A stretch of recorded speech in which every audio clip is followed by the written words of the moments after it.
started.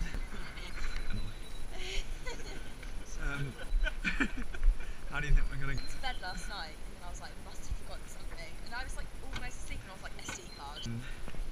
Oh no, first, and most importantly... Power on, 3. We're on channel 3. Emily. Hi. Power on, 3. Channel 3. Boy. We're only dealing radios with lights these days, Chris. Sweet. Let's do it. Stick that in your seat. Mind you working me? Is it going to be secure enough for suction cups?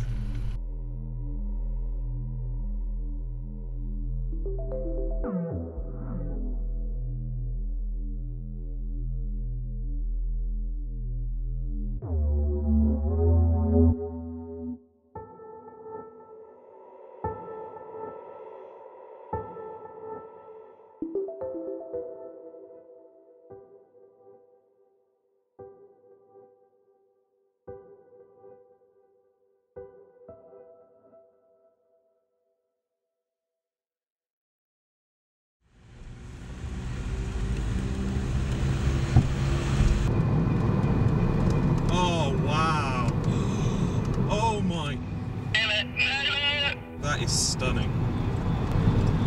That is so cool. That, my friend, was amazing. I can't believe that this is like the end of the country. That is just absolutely... The sky looks so nice.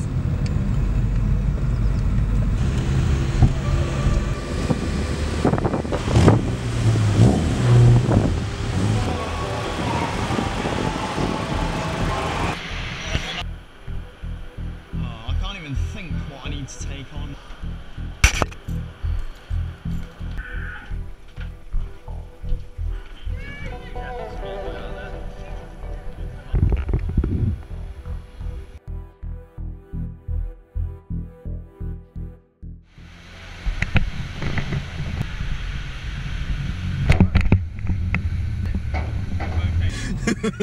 Oh my god, yeah. You're driving on the wrong side. Why are we going round this way around the roundabout? Yeah. Oh, this is horrible. This is where it's getting weird. Even I think it's horrible and I'm not driving.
I'm going to go and find beer. That's a good plan.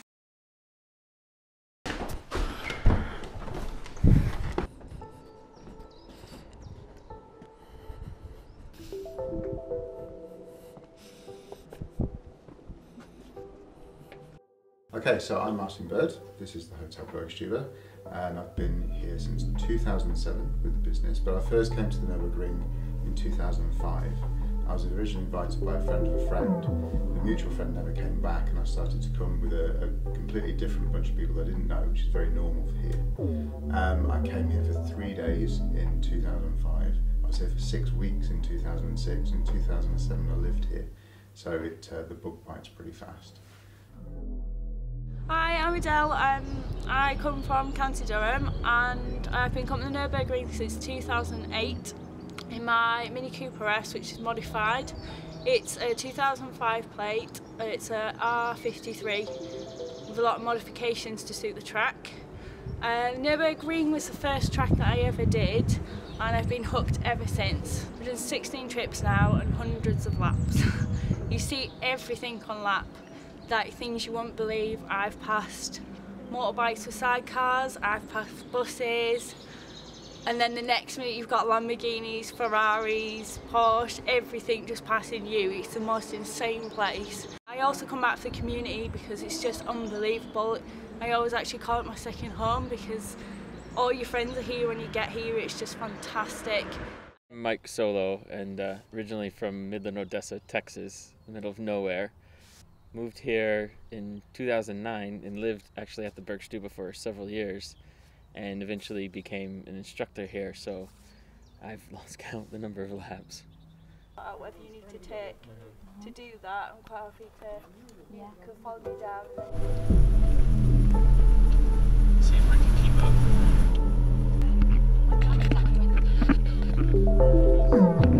And yeah, it's in the middle of their heads as well. Oh, it's Lindsay and Angie.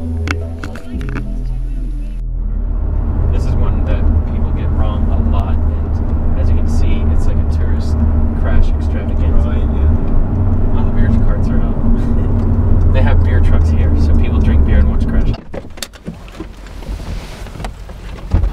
Or cock up here and then get it wrong over there. Yeah. So wherever you see shiny barrier, that's where a lot of people hit. Okay. So look at all new barrier, they don't hit much on the inside because all the graffiti. Yeah. Look at, there's some shiny new barrier down there. So you can see car goes light over the transition. Oh, it's an accident. See how these guys do. Something's boosted. So when you're here, you seem to get involved in doing all sorts of other things. So I've been doing a lot of instruction on track days for the last 5 years or so. I've had the opportunity to drive pretty much everything you can imagine, from things like Renault Clios up to a rough CTR. So really, really big, expensive cars, and how many people get to drive something like that? Probably 1,000 ever or something like that. Every time I come, I've got friends that come from all over Europe and all over the world, in fact, which is just fantastic. So nobody treats anybody any different. Whether you've got an expensive car or a cheap car, they will treat you exactly the same. So living here and meeting everybody eventually went from just driving normally like everybody else to becoming a full-on instructor, and so I have hundreds and hundreds of laps and hundreds of instruction laps, so know my way around this track backwards and forwards, but still pretty much an amateur compared to a lot of the other people that live here all their lives. But it's pretty much home now.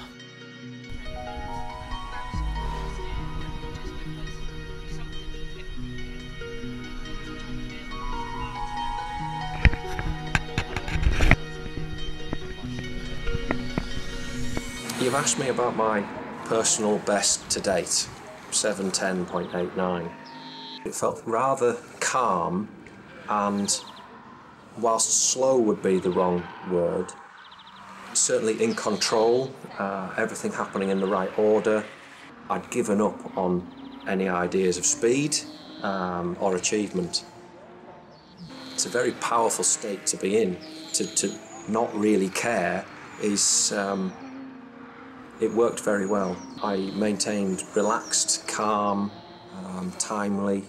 That might seem a little odd when your average speed is something like 98 miles per hour, which, you know, you might think, well, only 98, try it. So this is a BMW 318 IS, okay? It's kind of the lower end of the cost spectrum that we'll see here. You get very, very big fancy cars and very, very sort of more lower performance cars, but much lower budget. This is about 2,000 euros, okay? But all of the basic stuff, all of the really important stuff's been done. So first tyres, then suspension, wheels, so the tyres can be a little bit wider. And something like this is capable then of around 9 minutes, something like that on the track. But it's a good basic car and it's very, very cheap to run. Okay? So this particular one has come with this kind of weird purple velour interior, which is why it's called Shaft, which is why it's got the shaft stickers on the side. So this represents one end of the spectrum cost-wise. At the other end of the spectrum we've got a much bigger, faster car, and we can show you that now.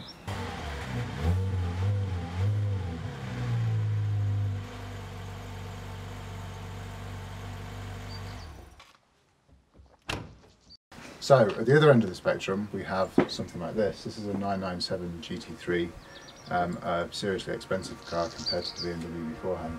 But we've got almost exactly the same modifications. Okay, so the first thing is tyres, then we've got suspension, then we've got brakes.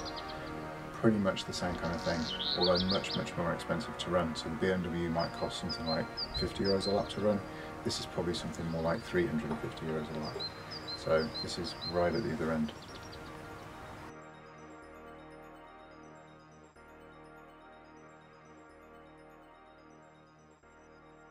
Hello. Hey, hi, how you doing? My name is Ralph. Nice to meet you, Rob. Nice to meeting you.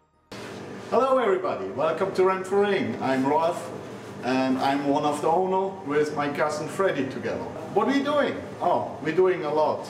Driving on the Nordschleife, driving around the track, making racing, all that stuff what the boys love. What car we have to drive? Start with the Suzuki Swift, our main fleet. That makes so much fun, you don't believe it. But we have also some other cars like BMW 125, Scirocco, Volkswagen. We have as well a Subaru BRZ. And for the fast guys, we got our Ortega GT and the BMW M3 RS. That makes a lot of fun and it's great. Well, these are some of the cars for Nürburgring that they rent out. This one's a stage 1, so it's the most basic rental. So all they did to this one was they stripped it. It has a half cage in it, regular sport seats that come with the car. They upgrade the brakes and they put endless pads on them, so the pads will last like dozens and dozens of laps, even with students hammering the brakes all the time. The BRZs and the Scirocco's, you can see they're running R888s on them, which are quite sticky. It's a little bit stickier than the manufacturer had intended, because you know they wanted a neutral balance car that can drift, basically for the drift culture. So these are quite a bit grippier than what the designers had intended, but they still make a really, really good race car. These are pushed towards Americans because they're automatic, and the DSG flexible pedal gearbox is a lot more forgiving than the manual transmissions on these, and so when you have people that aren't used to manual transmissions, it's a lot easier to give them one of these. They can just go, oh look, I'm on PlayStation. But you see these are running R888s and have the half cage, and then these have upgraded nice Recaro leather seats. But you can see these have the full Recaros, and then you have the full cage here. And at the Nürburgring, you have to have any part that the body can come in contact with padded for a full cage. And these have the upgraded brakes and then springs and your standard stuff that your stage 1 has, but it's just a little bit more. Take it easy, go slow the first few laps, because you need at least 50 to 100 laps until you know the track. It's very, very normal for Brits to drive on the wrong side of the road first thing in the morning. There was one particular guy a couple of years ago, and he was driving just down here, just down the street. There's a car coming in the opposite direction, of course it's on the same side of the road as him. He comes off the road and he hits a big rock in someone's front garden. And the rock ended up where the engine should be. Just there behind you there is a picture with a rock that we've taped on the front, because every time he comes now we put these little rocks on all the pictures just to take the mickey out of him, really. First lap in the Nürburgring was the first track that I'd ever driven, so that made it doubly terrifying. I was trying to observe what everyone else was doing. I recommend definitely doing a lot of research before you come to the Nürburgring to find out what to do. And then I managed to do a passenger lap first in Aston Martin. Turns out he'd never driven the track either. I was just shaking, but purely from excitement. The adrenaline rush is unbelievable that you get. This American showed up, and his dad was here too. And 18 years old, just got his license, and so we put him in the slowest car we had, 200 horsepower Renault Clio. During the briefing, he's just like, I'm too bored, let me check Facebook. We're just like, oh, he's gonna be a problem. We're like, hello, come on, you know, paying attention here. And eventually get him on track in the car. Doesn't even make it past Foxhole. He's played it on PlayStation like hundreds and hundreds of times, thinks he knows it. Goes in the Foxhole at max speed, hits the compression, hits a curb, rolls the car, and it's rolling so hard it rolls over the barrier and goes about 50 meters into the forest. A tree went through the door, but they walked out with scratches, and we're like, what were you thinking? He's like, well, I got the jump wrong at the Foxhole. We're like, there is no jump in the Foxhole. Well, there is in PlayStation. Just like, oh god.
Instructing it's difficult. Girls are always brilliant, they just do it.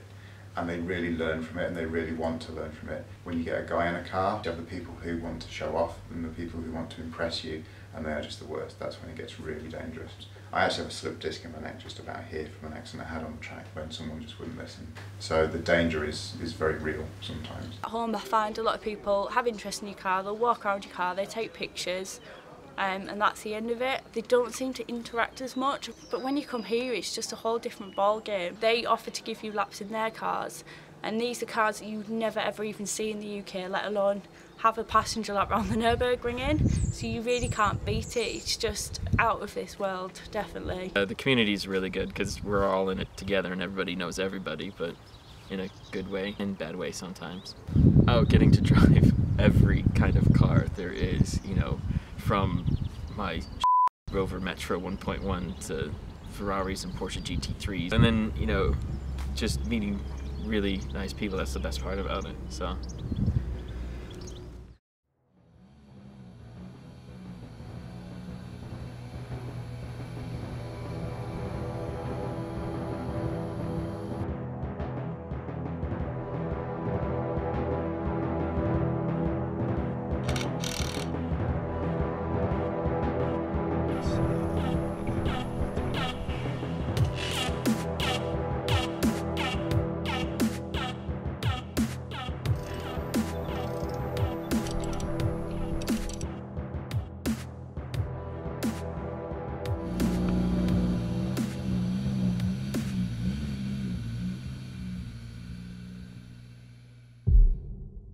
You're aiming for the end of the curve on the left, to the right, and you keep turning right, keep turning right, keep turning right, keep turning right, keep turning right. Timing has to be impeccable, okay? Okay, so the last corner, almost. All right, anybody got any questions?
Jesus?